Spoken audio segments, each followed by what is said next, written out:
que tú le puedes hacer a una persona porque no tengas tiempo o porque al final por ocuparte de esa persona no tienes tiempo para ti. A mí me ha pasado con mamá no dormía. Yo por cuidar a mamá no dormía yo. Al final a ella, entre comillas, no le afectaba no dormir por su situación, pero a mí sí que me trastocaba completamente, ¿sabes? Entonces al final es una situación que te consume tanto. Mira, Max entra en conversación. Por eso hay que ver cada caso individual. Es una situación que te consume tanto que al final afecta también a la relación que tienes con ese familiar. Le acabas cogiendo manía.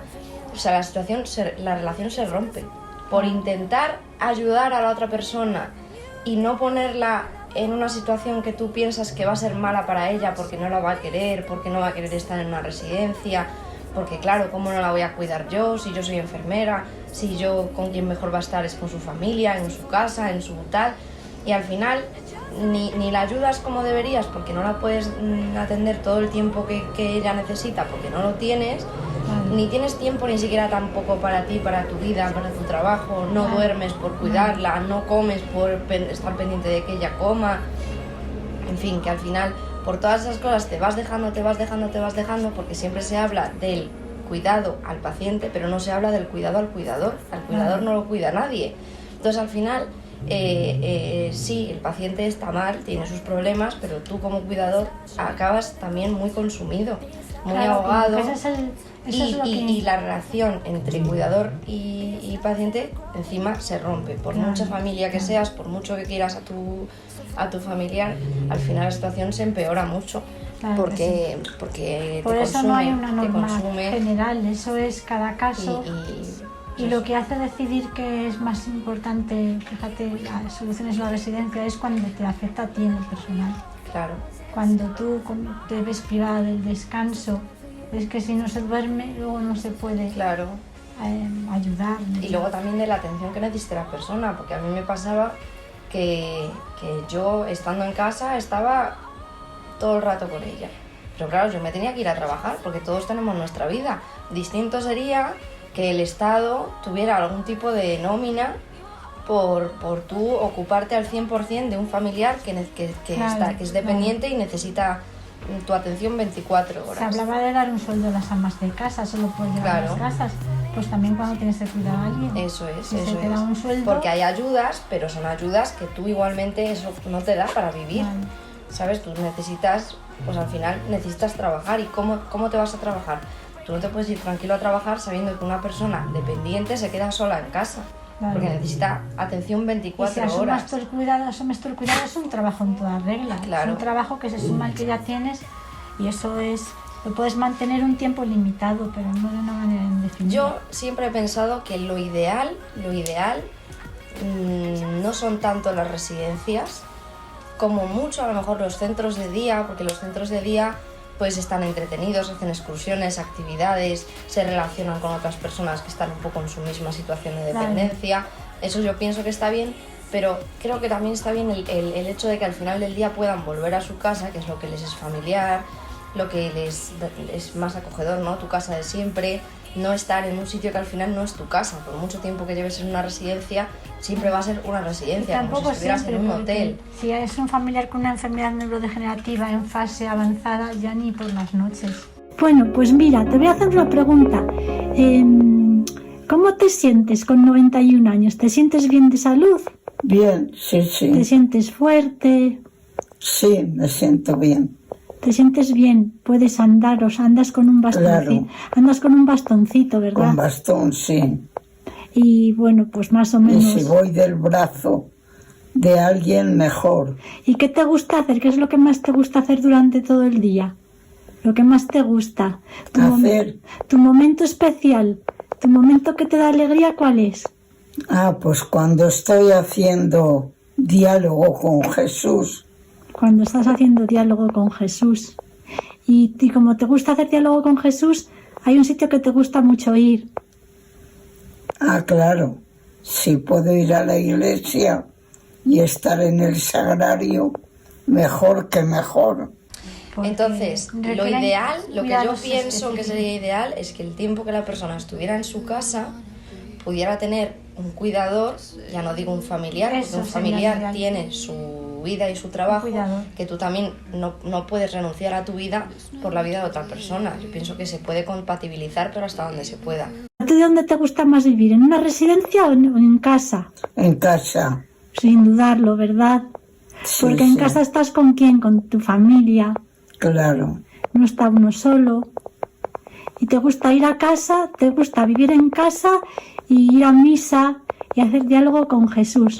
Sí. ¿Y con eso eres feliz o necesitas algo más? ¿Eres feliz con eso o necesitas algo más? No, vamos a estar en diálogo, que ya lo he dicho, con Jesús, pero puedo estar más tiempo, por ejemplo. ¿Qué dirías a una persona mayor que tenga tu misma edad, que esté pues en casa, pero que se sienta sola? Pues... Imagínate, que te está escuchando una persona mayor. Pues trataría de estar dialogando con ella. Una persona que te esté escuchando ahora y esté triste y sola en su casa, ¿qué le dirías? Una persona mayor. Hombre, si está sola, trataría de decirla que está mejor acompañada. Entonces, por ejemplo, conmigo puede estar dialogando.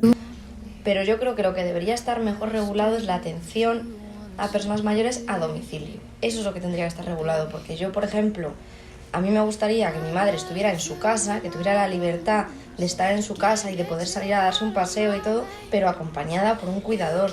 ¿Qué pasa? Que eso económicamente no se lo puede permitir nadie, porque eso es carísimo, tener una persona realmente que esté un turno de mañana, un turno de tarde o un turno de noche con tu madre o con tu familia. Eso es lo que se debería regular. Más que las residencias, porque las residencias al final, pues que sí, que están atendidos, pero al final tú como auxiliar o como enfermero, bueno, como enfermero todavía peor, porque enfermeros hay, para cada 200 personas hay un enfermero, por ejemplo, ese es mi caso, no sé en otras residencias. Es que eso sí no es pero digamos que los auxiliares, que siempre hay más, pero por auxiliar llevan a lo mejor 15 abuelos.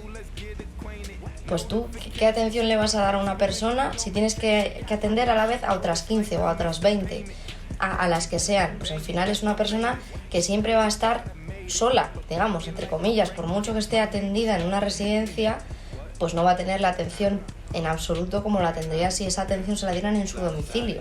Claro. ¿Sabes?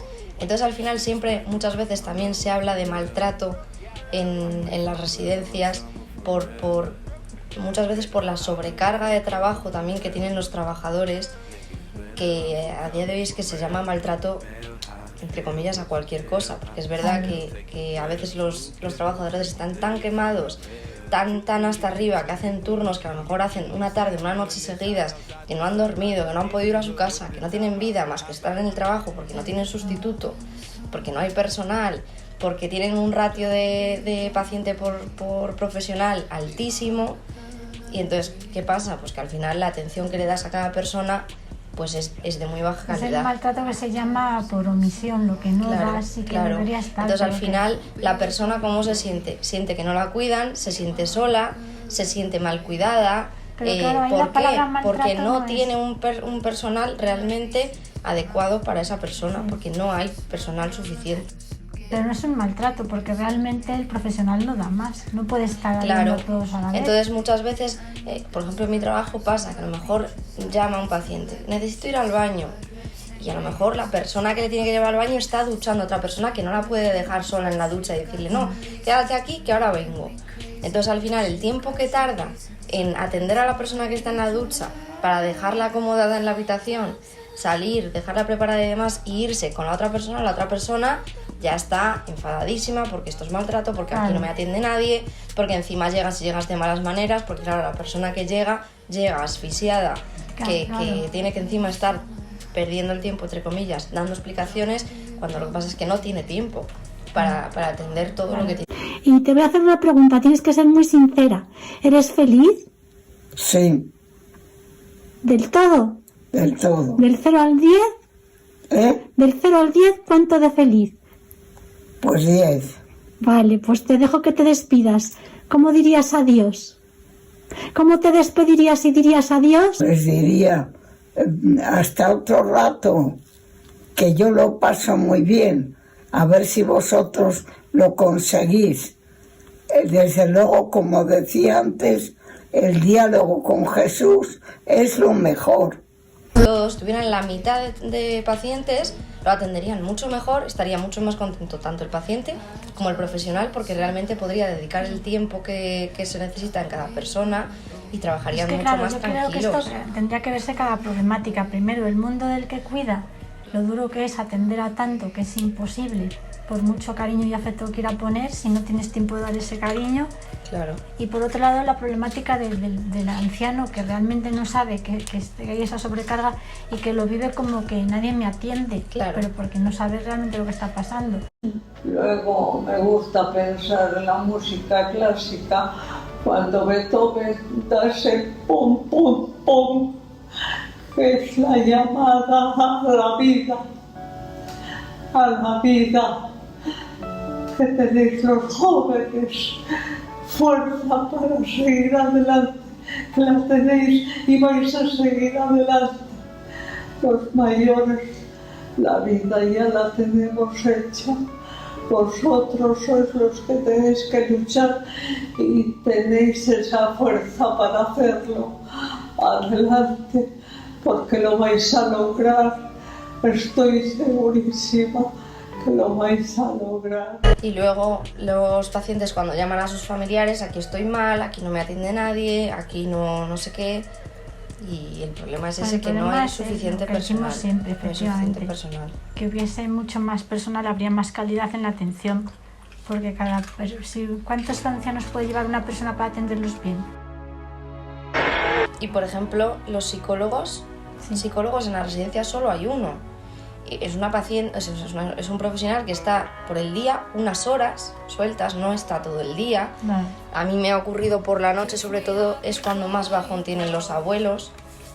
Pienso que sería muy interesante también que hubiera un psicólogo nocturno, porque los abuelos necesitan psicoterapia por la noche muchísimo, que es el momento en el que se dan cuenta de que no están en su casa, de que echan de menos a su familia, de que echan de menos su vida cuando no eran dependientes. Sí, de hecho, ¿sabes? Los abuelitos les gusta contarte sus historias. Claro. Y son felices. Y que tú les puedas decir, pero mira, no te das cuenta que estás aquí, que aquí te queremos, aquí también somos tu familia, aquí también estás arropado, aquí esta también es tu casa. Pues son palabras que realmente no es lo mismo si se lo digo yo, que a lo mejor la experiencia que yo tenga de terapia es un 10% de la que pueda tener un psicólogo especializado en eso, que claro, no tiene nada que ver. Entonces, como que para falta personal este problema, en general en todos habría los que cuidar a sectores. los cuidadores, pero cuidarles quiere decir liberarles de esta sobrecarga y que contratasen a más profesionales, que eso supone más gasto para una residencia. Oye, pero si tú tienes una residencia para realmente cuidar, tendrás que gastar el dinero que sea necesario, aunque tengan menos beneficios. Pero ¿cuál es el mejor beneficio? Tener a ancianitos felices, a profesionales que no se queman con el trabajo y que disfrutan, porque al final no disfrutáis de lo que hacéis. Claro, yo siempre pienso invertir en cómo me gustaría a mí que estuvieran cuidando a mi madre si estuviera en esa residencia, por ejemplo. Yo siempre pienso, a mí, es que por nada del mundo a mí me gustaría que mi madre a lo mejor estuviera ahí, porque yo sé que entre comillas, no la van a poder hacer ni caso. Vale. Porque hay tanto trabajo, tanto paciente, que no dan abasto. O cómo me gustaría que me cuidaran a mí el día de mañana, que yo también voy a estar en esa situación. Y yo siempre pienso, yo por nada del mundo me gustaría estar en una residencia, porque digo, es que, bueno, es que yo me hundo si estoy aquí. Vale. Entonces ojalá de aquí a un tiempo eso cambie. Parece y haya más personal. Que nos movamos por el dinero en todo. Sí. En todo. Eso es lo que te iba a decir, porque al final las residencias, por mucho que sea ámbito sanitario, por mucho que sea para cuidar a las personas, es un negocio más. ¿Y por qué se mira? Por el dinero. Sí. Entonces al final, sanidad en los hospitales. Fíjate cómo hay las habitaciones de las residencias están distribuidas de diferente manera. Hay habitaciones muy caras que tienen un baño individual, que la habitación es individual, que no tienen un baño compartido entre dos habitaciones, que no tienen más personas en la misma habitación. que están en el pasillo que está más cerca de enfermería, y esas habitaciones siempre son más caras, porque tienen más privacidad, porque tienen un baño privado, porque están cerca de la enfermería por si necesitan algo. ¿Por qué es más caro tener una atención mejor? Es verdad. Pues si tú estás cobrando más cara esa mejor atención, también ese dinero de más que estás ganando lo podrías invertir en tener más personal, porque esa es la mejor atención que tú le vas a poder dar. Claro. Más que una habitación más privada, yo pienso que mejor sería, aunque la habitación fuera privada, pero ya que estás ganando más, invertir ese dinero en tener más Como personal. Que yo me pregunto en qué se invierte el dinero, porque una residencia, con lo caras que son, sobre todo las privadas, Claro. esa cantidad de dinero que se recibe de los residentes, luego podría invertirse, como tú dices, en contratar a más profesionales. Pues los trastornos que tienen muchos abuelos, las personas mayores no son solo personas mayores, son personas que tienen trastornos pues ya pues de Alzheimer, de lo que sea, que son personas se les olvidan las cosas. Que se les olvidan las cosas, que se ponen agresivos, que, o sea, ciertas cosas que es difícil lidiar con todo eso, y lidiar con eso y lidiar con una carga de trabajo excesiva, porque yo pienso que a lo mejor si solo tuvieras que cuidar a un abuelo, por muy complicado que fuera su situación, seguramente sería más fácil tú tener la templanza suficiente para darle cariño a esa persona sin enfadarte, ¿no? Sin que te sobrepase. Pero cuando tienes ya un nivel de sobrecarga, que todos los pacientes tienen las mismas patologías, que te vamos. Fíjate, yo me acuerdo de una vez cuando era pequeña, cuando iba a la residencia de Segovia, cuando íbamos a ir a ver a la abuelita, que había una señora que debía tener Alzheimer, algo así importante, que se le olvidaban las cosas. Y me acuerdo que iba a una señora que había en la residencia y preguntaba siempre: ¿qué hay que hacer? ¿Qué hay que hacer? Nada, fulanita, usted siéntese a ver la televisión, no hay que hacer nada. Pasaban 5 minutos. ¿Qué hay que hacer? ¿Qué hay que hacer? Nada, fulanita, usted vaya a la sala a ver la televisión, no hay que hacer nada. Pasaban otros 10 minutos. ¿Qué hay que hacer? ¿Qué hay que hacer? ¡Que se vaya! ¿Qué se ha dicho que se vaya? Pero claro, realmente no tiene memoria. No, o sea, no tiene la culpa. La anciana para ella era la primera vez que lo preguntaba. Tú imagínate que vas por primera vez a preguntar algo y te grita alguien así. Claro. Pues se fue llorando. Claro. Se fue llorando. Es muy normal. O los pacientes que se les olvida que han comido. Pero vamos, eso ejemplo. me podría haber pasado a mí, saltar gritando de esa manera. Pero es que también cuando no se descansa, no se Hay que duerme, ponerse en la situación. se tiene menos tolerancia. A mí, por ejemplo, a mí me ha pasado con mamá, vamos, completamente sobrepasada, de que le dices que haga una cosa, no lo hace. Se la olvida, porque a mamá también se la olvidaban las cosas. Sí. Y ya la dices, por favor, túmbate, que es que ya no es porque quieras dormir tú, es que necesito dormir yo, porque claro, yo mañana trabajo. Yo me acuerdo una vez, ya tan quemada que estaba, que salió ella de la habitación pegando portazos a la puerta, porque yo me voy a ir, porque no sé qué, corriendo por la casa. Y yo me acuerdo que la cogí a rastras como si fuera un saco de patatas y la tiré a la cama y la grité: ¡que te duermas! Claro. Y me acuerdo que yo, después de que ya pasó y ya se calmó el ambiente y tal, dije: madre mía, ¿cómo he podido hacer esto? Esto realmente es como si yo la hubiera maltratado totalmente, porque yo la he empujado, la he tirado a la cama, la he gritado.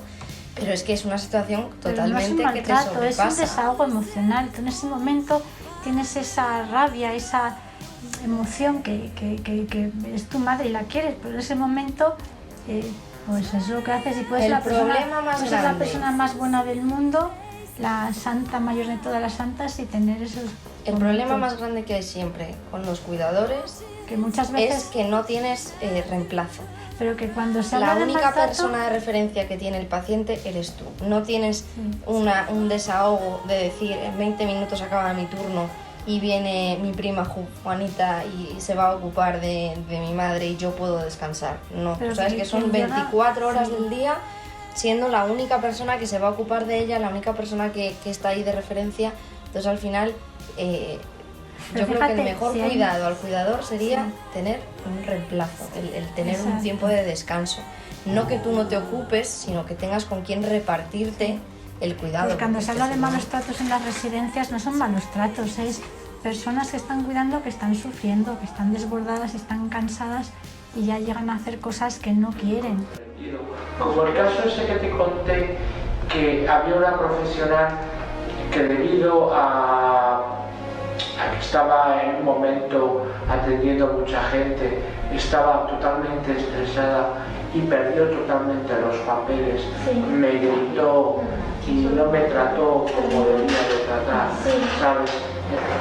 A ver, Alfredo, ¿qué quiere ahora? Pues ya era hora, coño, que hace media hora que he llamado. Ha llamado hace 10 minutos también, ha llamado hace 5, ha llamado, que está llamando todo el día. Pero es que yo estoy con otros pacientes, que no eres tu paciente. No puede que venga alguien, que ya bueno, hace pues mucho rato que he llamado. Ya estoy aquí. No, hace mucho rato no, ha llamado hace 10 minutos también. Es que no puedo estar todo el día contigo. Es que he hecho de oposición hace una hora. Bueno, pues que espera un poquito, una hora no, hace ya llama hace 10 minutos. Que no, aparte que hay muchos pacientes y no podemos estar contigo todo el día. Bueno, si ya esperar una hora, puedes esperar media hora. Todos los días. Cuando llamo, me tienen esperando una hora. Todos los días no se repite. Habrá días mejores y días peores. Lo que no podemos hacer es que un paciente acaparador. Eres un paciente acaparador. Y te tienes que acostumbrar. Hay que cubrir las necesidades de la gente. No eres el único del mundo. Te tienes que acostumbrar. No, yo entiendo que no soy el único paciente. Tienes que tener paciencia. Que yo estoy harta de ti. Que me tienes muy cansada. ¿Que estás harta de mí? Sí, estoy harta de ti. Llama a la supervisora. Llama a la supervisora. Voy a llamar tú si puedes. Que llames a la supervisora que te voy a tirar. Voy a traer 2 horas con la mierda encima. Ahora aquí te un cuarto te voy a poner que te vas a sacar. Vete por ahí. Te vas a sacar. Adiós. Aula. También pienso que se debería dar más terapia a los trabajadores, que no se hace. Siempre los profesionales que hay de psicólogos, de psiquiatras, que también hay en las residencias, se encargan solo de los pacientes, pero al final el personal no lo cuida nadie. Claro, y fíjate. Y realmente yo pienso que la terapia es muy necesaria también para que los profesionales canalicen su ira y su rabia muchas veces que conlleva ese trabajo, porque es un trabajo súper complicado a nivel mental, no a nivel físico, que también, sino a nivel mental, la carga que tienen que aguantar todos los días de estar con toda la paciencia y toda la templanza del mundo. Venga, Pepito, siéntate, y se levanta. Venga, Pepito, siéntate, y se levanta. Vale. Que no te puedes levantar, que se te van a abrir los puntos, o que no te puedes levantar, que te vas a caer, que no puedes caminar, que se te ha olvidado que tú ya no caminas. O abuelos que se ponen agresivos porque se les olvida simplemente que han comido o que han cenado y se ponen a tirarte todas las cosas de la habitación, a pegarte, que me deis de comer, que no he comido, llorando en un estado totalmente psicótico, y que tú tengas que lidiar con eso en cada habitación que entras al final del día. Vale. Por mucho que tú te vayas a tu casa a descansar, tú necesitas también eso, hablarlo con un profesional que te ayude a aunque sea para quejarte y decir, fíjate que ya he tenido hoy, me he puesto tal a 100, luego he gritado, y es que no lo soporto, es que no puedo más. Porque hay muchos profesionales que llegan a casa y no pueden desahogarse con sus familias porque a lo mejor sus familias dicen, no me cuentes lo mismo de siempre. Pero entonces eso se resolvería. Sí. Ya te digo, si hubiera terapia también. Una solución. Y que un terapeuta también les diera herramientas, porque a mí me pasa a veces que digo, ¿cómo lidio yo con una persona que está agresiva? Que nos ha pasado de tener un paciente agresivo que no tiene la culpa, porque por su situación de Alzheimer él piensa que está en su casa y tú estás entrando a robar, por ejemplo, claro. Él no sabe que está en una residencia, no sabe que tú vas a ayudarle, no sabe que tú estás ahí para cuidarle, él piensa que está en su casa y le está entrando en su casa. Y se ponen agresivos, ¿y tú cómo lidias con eso? ¿Cómo le explicas a una persona que no, mira, tranquilo, qué tal? Si tú tuvieras un profesional que cuando no esté, por lo menos enseñe o eduque al resto de profesionales a qué herramientas podéis utilizar para calmar una situación psicótica de un paciente, cómo tenéis que entre vosotros también calmaros. O sea, son herramientas que al final no tienes. Terapia de grupo, los profesionales en grupos reunidos, cada uno contando sus experiencias y sus dificultades, y entre todos buscar soluciones. También habría mucho más compañerismo, que a veces falta también en el trabajo, que si entre todos los trabajadores se apoyaran más mutuamente, hubiera más esa unión de grupo, seguramente, aunque hubiera menos personal, también como se ayudarían entre ellos, el trabajo saldría mejor, pero esa ayuda nunca la hay. Entonces, Y esa unión yo creo que también se conseguiría si hubiera lo que dices tú, una terapia de grupo en el que todo el mundo vea que se sienten igual de identificados. Claro. Sería más fácil decir, pues a mí me ha pasado lo mismo, yo me he sentido igual, porque siempre parece que es el malo el que se enfada. Pues es que a ti te puede pasar lo mismo, tú puedes encontrarte en una situación que tamín te vas a enfadar. Pues puede ocurrir que haya malas relaciones también por esto mismo, cuando están cansados, desbordados, a lo mejor que uno se queje de otro. Eso pues esto lo estoy haciendo yo, este turno esto me ha tocado yo sola, duro. yo he tenido que duchar a no sé cuántas personas y tú solo has duchado a 3, pero también hay que ver las circunstancias físicas de cada uno. A lo mejor uno, por lo que sea, lo ha hecho muy bien, pero ha dedicado más tiempo cada persona y entonces ha hecho menos personas. A lo mejor tú no lo has hecho a lo mejor tan bien y has hecho más personas, pero porque lo has hecho más rápido, lo has hecho peor. Entonces, si se tuviera más compañerismo, seguramente... Porque cuando uno no hace todo, a lo mejor repercute en el compañero, ¿no? Cuando estás con alguien que no... Claro, porque el pasillo se tiene que dejar hecho sí o sí. Pues si uno está tardando más, pues al final el que tiene más carga de trabajo es el contrario. Sí. Pero...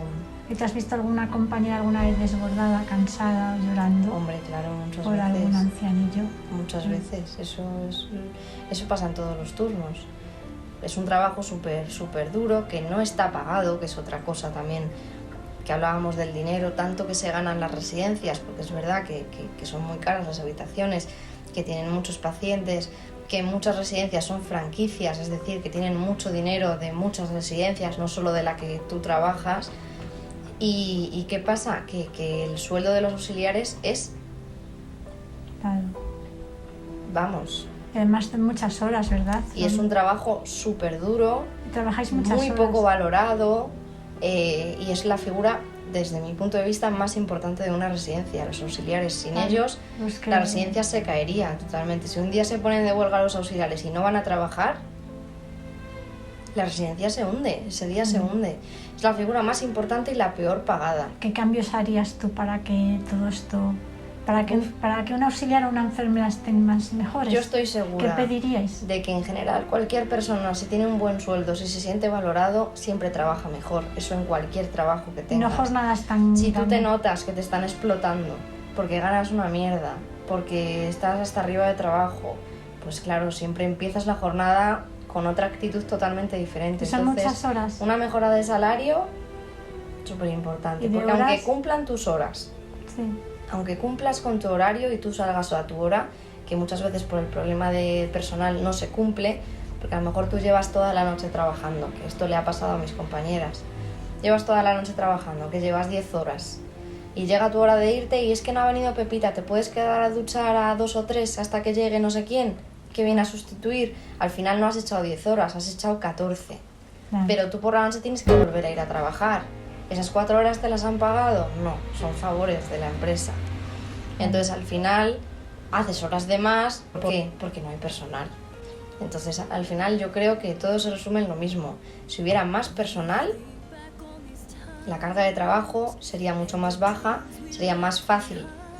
Un trabajo duro es más fácil de hacer si tienes menos que hacer. Tenéis tiempo de respiro, de descansar en medio de la jornada, o sea que podáis... Sí, tienen descanso, pero muchas veces no lo pueden coger porque por lo que sea ese día hay una derivación al hospital o hay un evento de no sé qué en la residencia y tiene que haber todo el personal ocupándose de X, lo que esté pasando ese día, y no te ha dado tiempo a cogerte tu descanso. Eso pasa mucho también.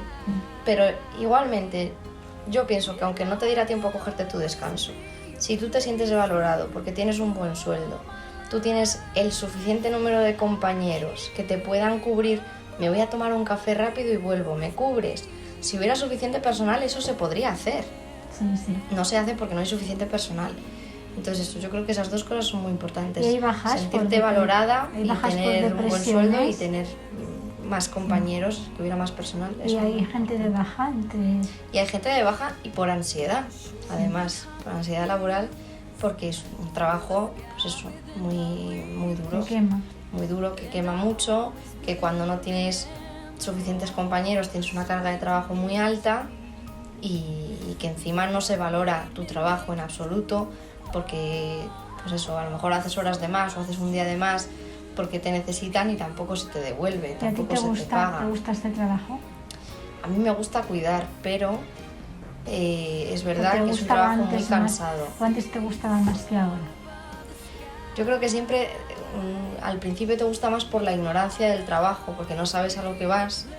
Entonces empiezas con mucha ilusión, con muchas ganas, y cuando ves lo mal que se hacen muchas veces las cosas, porque la residencia muchas veces tiene dinero, pero por ejemplo no lo utiliza para material. Yo he tenido que hacer curas de úlceras y tenía solo betadine.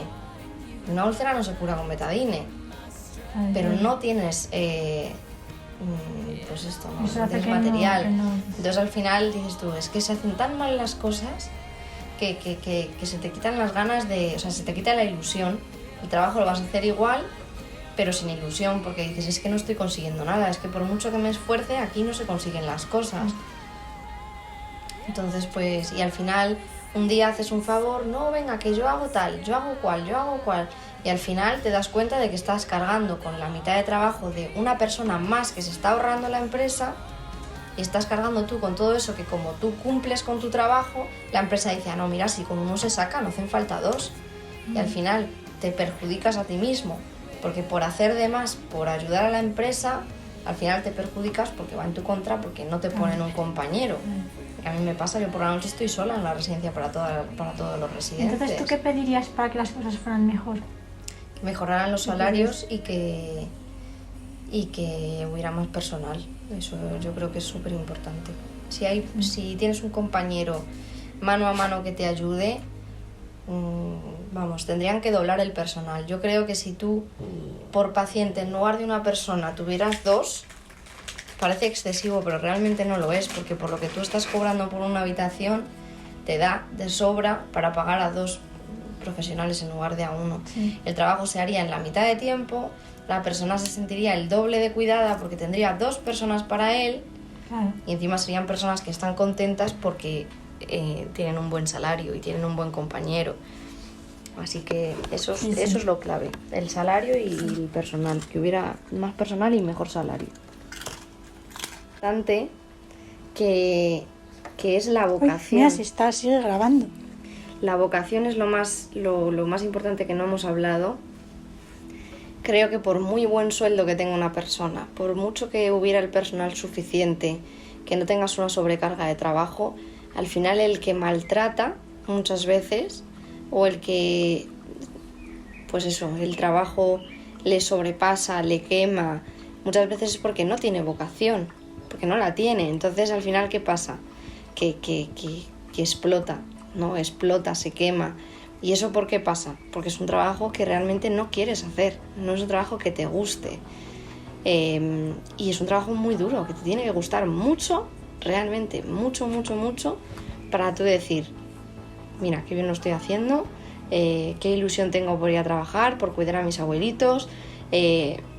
Siempre se ve mucha diferencia en los compañeros cuando es alguien que va a trabajar con todo el amor del mundo y que siente que los abuelitos son como sus propios abuelos, como si fuera mi abuela. ¿Qué tal, Paqui? Es que a muchos abuelos, los que tenemos vocación, les llamamos abueli. Abueli, yayo, abuela, siempre. ¿Por qué? Porque es como si fuera tu familia, porque al final creas un vínculo, una relación que la creas solo si tú tienes una vocación con ese trabajo, porque si no, al final tú ves a los pacientes como clientes. Sí. Y que es lo que pasa con otros compañeros, ¿no? Que al final ellos van a trabajar como si fueran a reponer latas en un supermercado, pero no son latas, son personas.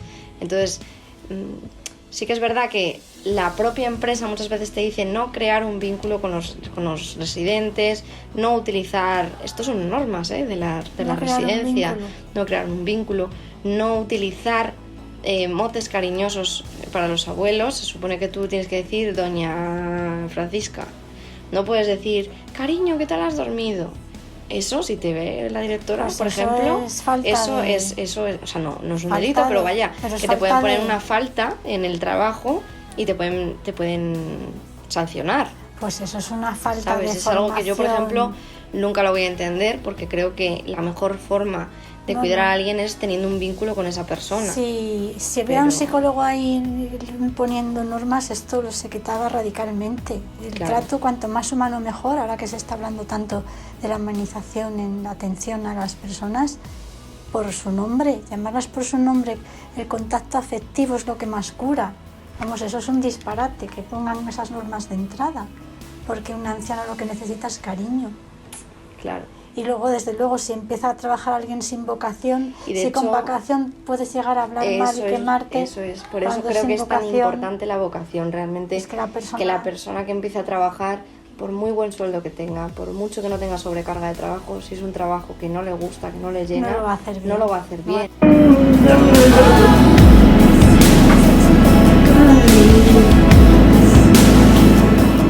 Sobrecarga de trabajo, pero no es tu vocación, tú no vas a hacer bien tu trabajo. ¿Y eso en qué va a derivar, según el puesto de trabajo? En un maltrato.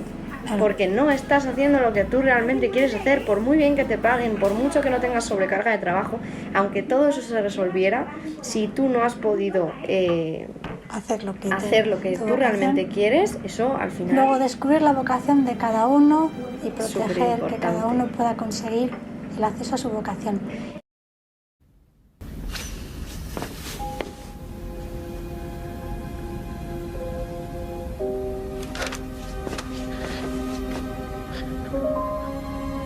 Quise hacerme médico para poder servir a los demás.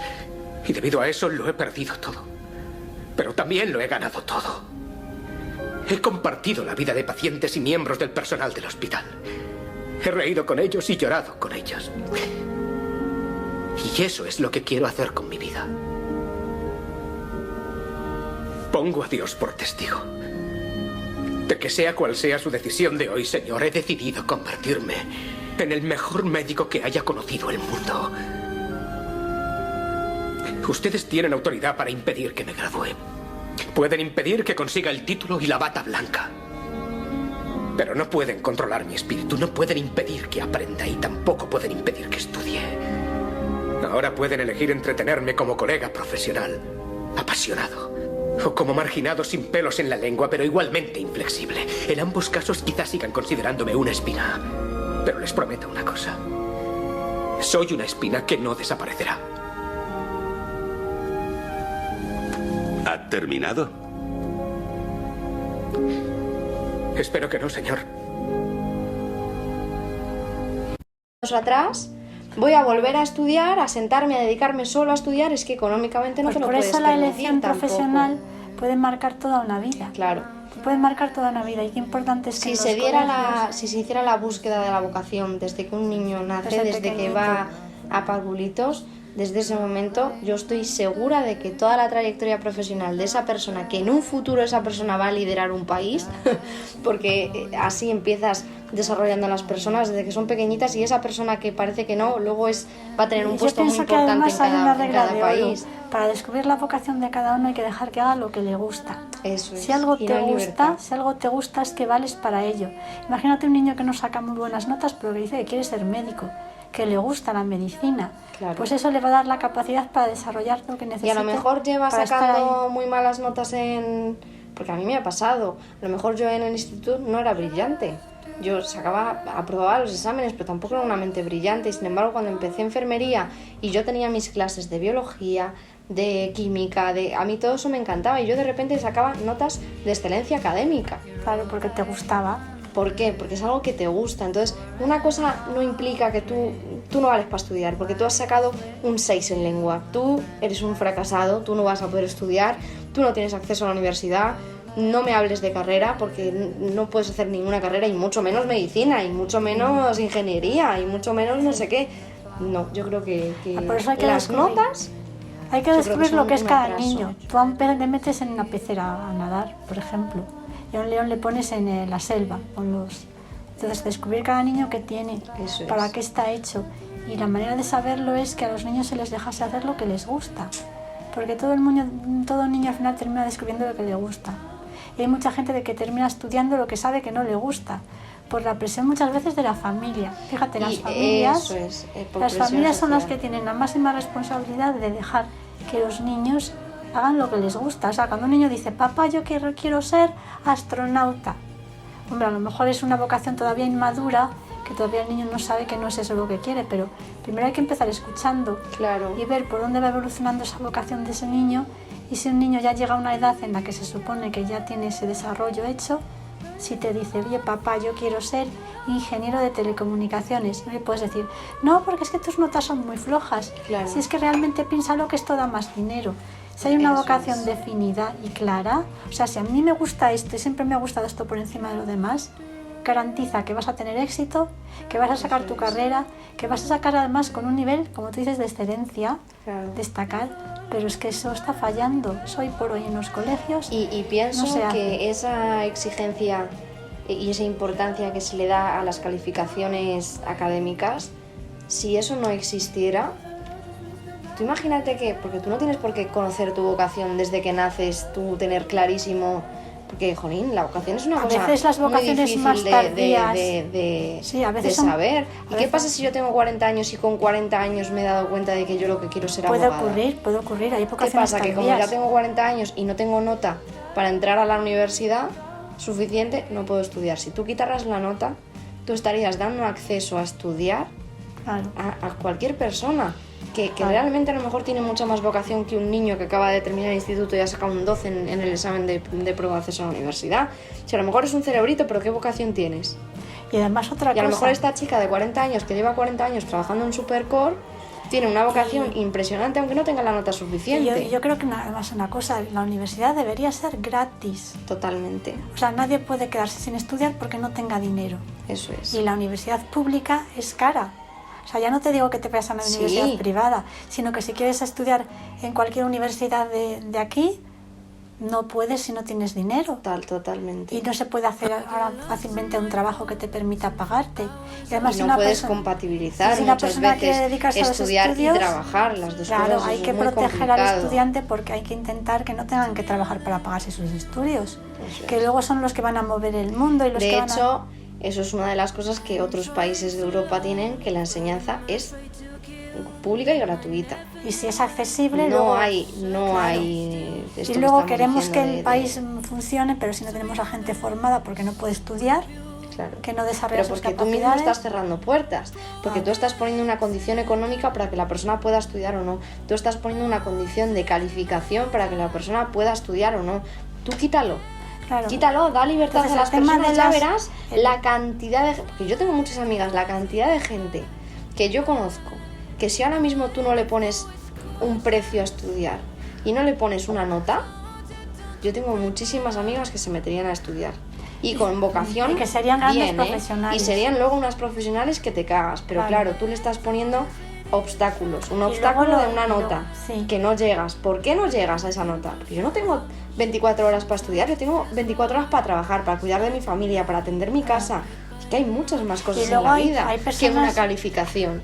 Que a lo mejor cuando tienen que estudiar no estudian lo suficiente, pues porque todavía no tienen la madurez suficiente. Hombre, y las circunstancias de cada persona. Porque hay personas que a lo mejor todos los problemas familiares que puede tener alguien en su casa que le impiden estudiar. Claro, pero además fíjate tú la repercusión. A lo mejor no sacas malas notas porque no tengas cabeza o porque no tengas actitud para ponerte a estudiar, sino porque en tu casa no se dan las circunstancias como para que tú puedas sentarte tranquilamente a ponerte a estudiar, y los problemas que puedes tener en tu casa y los problemas familiares que puedes tener. Pero que luego que una persona que tenga de media un 5 no pueda estudiar medicina si le gusta, es un completo error, porque luego a lo mejor son personas cuando estudian medicina sacan las mejores notas porque están ya estás haciendo estudiando lo que a ti verdaderamente te gusta. ¿Y qué consecuencias hay? Que al final hay una persona que podría ser un médico excelente y va a quedar toda su vida siendo, pues yo qué sé, pues profesor. No es que los profesores sean menos, ¿no? Pero profesor de una academia, se va a dedicar a cualquier cosa de una academia que es un trabajo bonito, pero si yo lo hubiese buscado o deseado, no porque me vea obligado a y lo haces porque es lo que te queda. Claro. Porque es a lo que has tenido acceso, no lo que tú realmente soñabas con hacer. Y tendríamos que preguntarnos por qué hay tantos suicidios entre los adolescentes, por ejemplo. ¿Por qué hay personas que llegan a la etapa de sus vidas la mejor y sienten que su vida ha sido un fracaso? Y la base está en todo esto, en que no hacemos lo que nos gusta, no trabajamos en aquello que nos gusta, o tenemos trabajos que no nos cuidan. La educación debería estar enfocada a la vocación, eso a la vocación inicialmente. Y a descubrir la vocación de cada niño. Que una vez que tú conozcas tu vocación, es que mira, son varios pasos. Sí. Primero, que la educación estuviera enfocada a la vocación. Exacto. Que tú, a cierta edad, tú ya estuvieras tu mente enfocada a qué quiero hacer con mi vida, pero con libertad, ¿no? Una vez que tú tienes tu vocación, que tú tuvieras libertad de acceso a estudiar esa vocación, que ahora mismo no la hay, porque hay impedimentos, como decíamos, esos obstáculos de una nota, de dinero, ¿no? Obstáculos económicos. O sea, entonces, una vez que tú tengas la vocación, ¿no? Que tú pudieras tener acceso, es decir, libertad para poder formarte para esa vocación.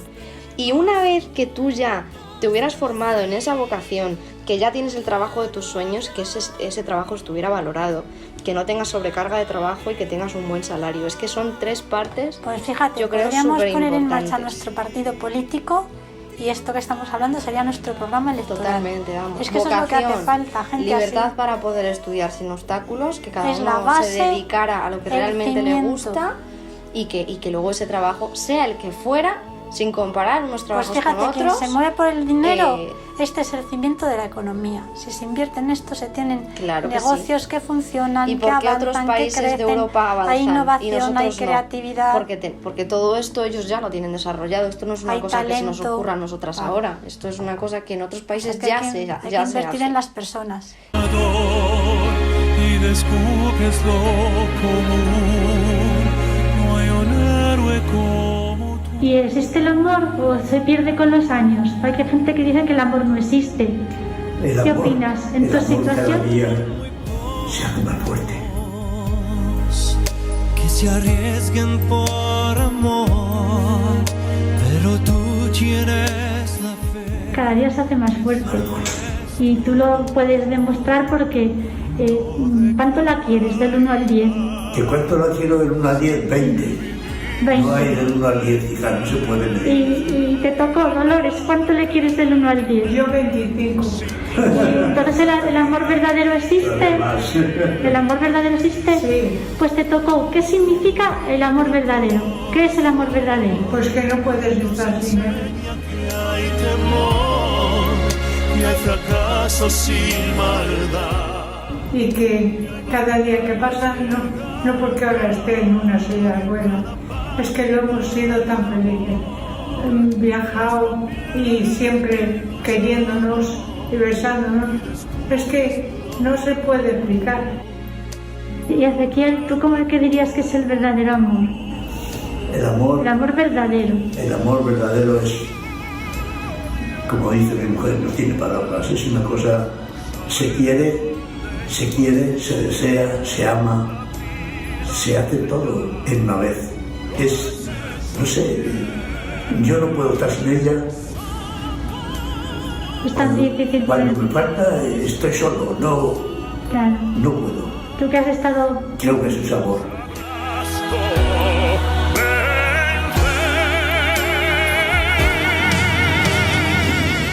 El amor verdadero es algo que va más allá de las palabras y es lo que yo he visto. Qué difícil es poner palabras, pero desde luego es admirable lo que yo he visto, cómo os queréis. Ezequiel, cómo te ha acompañado en cada momento, en los malos momentos en la habitación.